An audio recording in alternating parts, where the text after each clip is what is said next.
বন্ধুরা, বীরভদ্রকে আমরা সাধারণত ভগবান শিবের একটি রুদ্ররূপ বা অবতার হিসেবেই জেনে থাকি। তাই সাধারণভাবে আমাদের কাছে বীরভদ্র একজন অত্যন্ত শক্তিশালী দেবতা হিসেবে পরিগণিত হয়ে থাকে।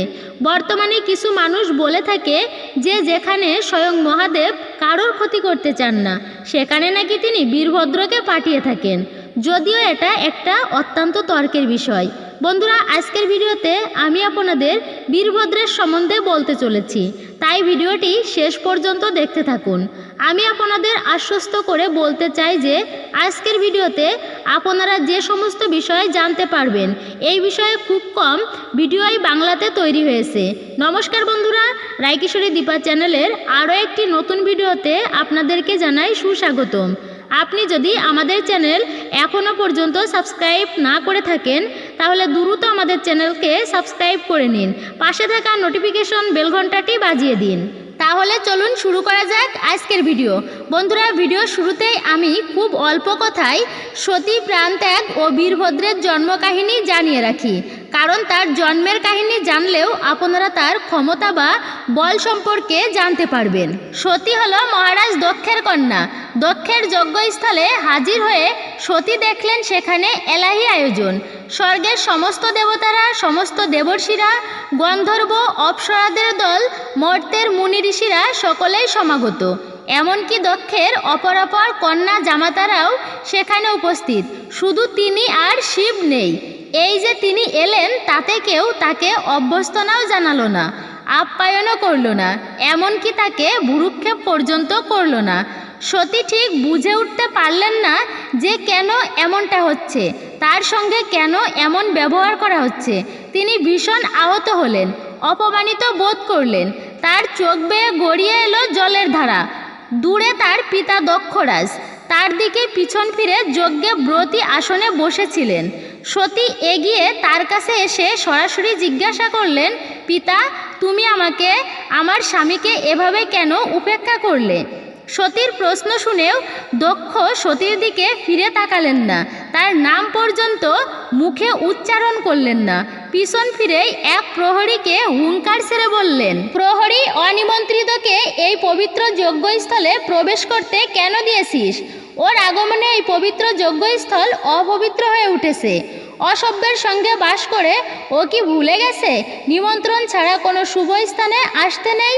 এক্ষুনি ওকে এখান থেকে চলে যেতে বল, দূর করে দে ওকে। পিতা দক্ষের মুখে এমন বাক্য শুনে সতী অবাক হয়ে গেল, কিছুই বলতে পারল না।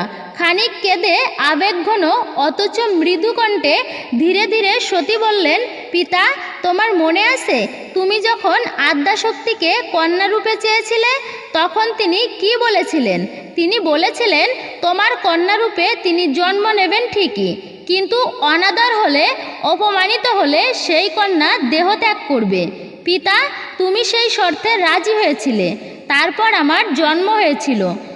তুমি জানো যে আমি সেই আদ্যাশক্তির অংশ। পিতা, সেদিন যে কথা হয়েছিল আজ তার অন্যথা হতে পারে না। আমি এই অনাদর অপমান নিয়ে থাকতে চাই না।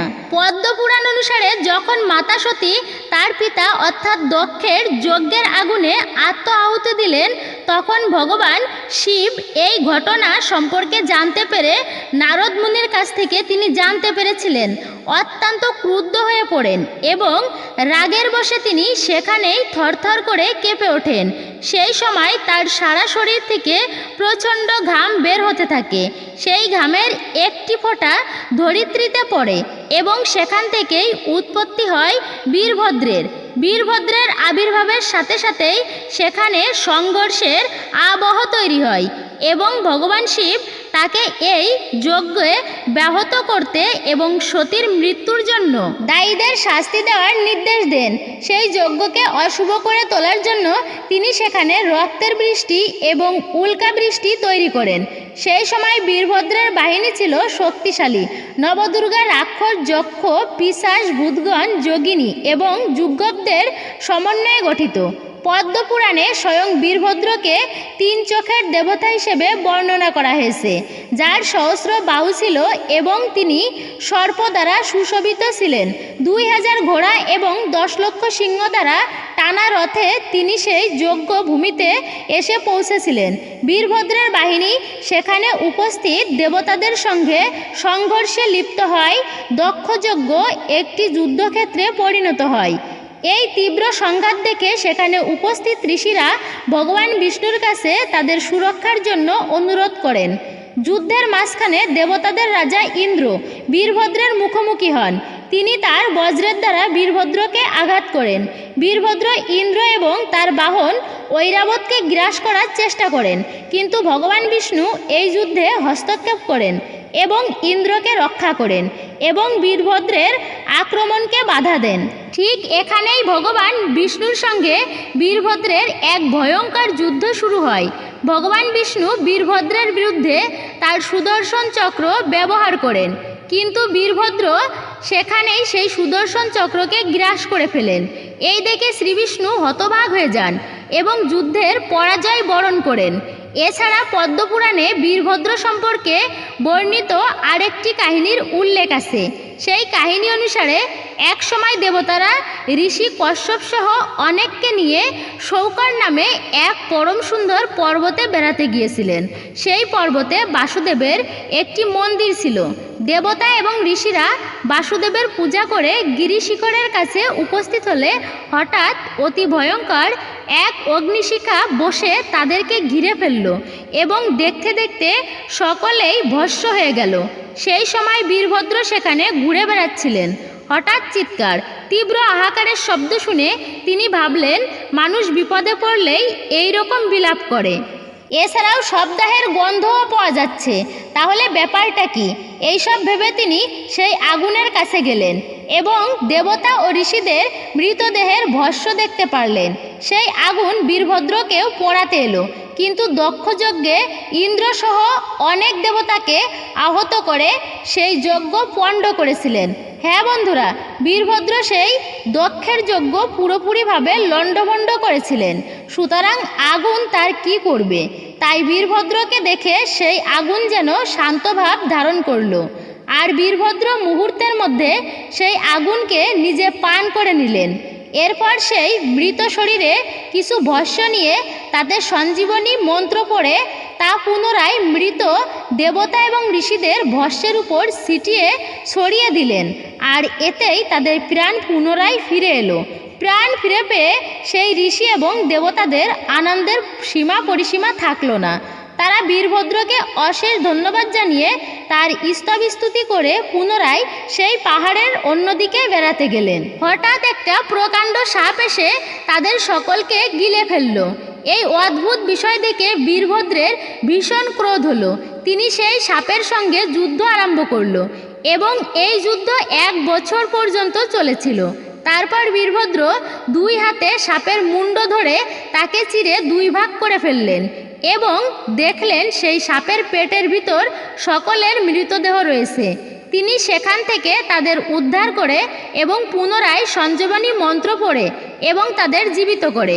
দেবতা এবং ঋষিরা প্রাণ ফিরে পেয়ে তাদের সন্তুষ্ট হয়ে পুনরায় তারা সকলে মিলে বীরভদ্রের স্তবস্তুতি করতে লাগলেন। এইভাবেই দ্বিতীয়বার জীবন পেয়ে তারা পুনরায় চলতে চলতে খানিক দূরে গিয়ে দেখলেন তাদের সামনে ভয়ঙ্কর এক রাক্ষস। তার 10টি হাত, 5টা পা ও 8টি মাথা। এই ভয়ঙ্কর রাক্ষসকে দেখে দেবতা এবং ঋষিরা প্রাণ ভয়ে ঊর্ধ্বশ্বাসে ছুটলেন অন্যদিকে, কিন্তু তারা বেশি দূরে যেতে পারল না। সেই রাক্ষস 10 হাত বাড়িয়ে তাদের সকলকে ধরে গ্রাস করে ফেলল মুহূর্তেই। এই সমস্ত কিছুই বীরভদ্রের চোখের সামনে ঘটল। তিনি আর সহ্য করতে পারলেন না এবং অত্যন্ত ক্রোধে তার সারা শরীর থেকে আগুনের ঝলক বের হতে লাগলো। নিমিষেই বীরভদ্র এবং সেই রাক্ষসের মধ্যে অত্যন্ত ভয়ঙ্কর এক যুদ্ধ শুরু হয়ে গেল। এই যুদ্ধ চলেছিল ক্রমাগত 3 বছর পর্যন্ত এই যুদ্ধ চলেছিল। কিন্তু এত সময় ধরে যুদ্ধ চলার পরেও যুদ্ধের জয় পরাজয় বা বলা যেতে পারে যুদ্ধের কোনো ফলাফল সামনে আসছিল না। অবশেষে বীরভদ্র অত্যন্ত ক্রুদ্ধ হয়ে সাংঘাতিক এক আঘাতে রাক্ষসের সবগুলি মাথা তলোয়ার দিয়ে কেটে ফেললেন এবং তার উদর মানে রাক্ষসের পেট থেকে সেই ঋষিদের এবং দেবতাদেরকে বের করে পুনরায় আরও একবার সঞ্জীবনী মন্ত্র উচ্চারণ করে তাদেরকে জীবিত করলেন। বন্ধুরা, এই ঘটনা বা কাহিনী থেকে খুব সহজেই আমরা বীরভদ্রের শক্তি বা বলের সম্বন্ধে আন্দাজ বা অনুমান করতে পারি। তবে বীরভদ্রের এত বলের কারণ হলো তিনি হলেন স্বয়ং ভগবান শিবের একজন রুদ্র অবতার। জয় শিবশম্ভু, হর হর মহাদেব। আজকের ভিডিওটি আপনাদের কেমন লাগলো কমেন্ট করে অবশ্যই জানাবেন। ভিডিওটি ভালো লাগলে অবশ্যই একটি লাইক করে দিন। মন থেকে এবং ভক্তিপূর্ণভাবে কমেন্ট করুন হর হর মহাদেব লিখে। সবাইকে অসংখ্য ধন্যবাদ।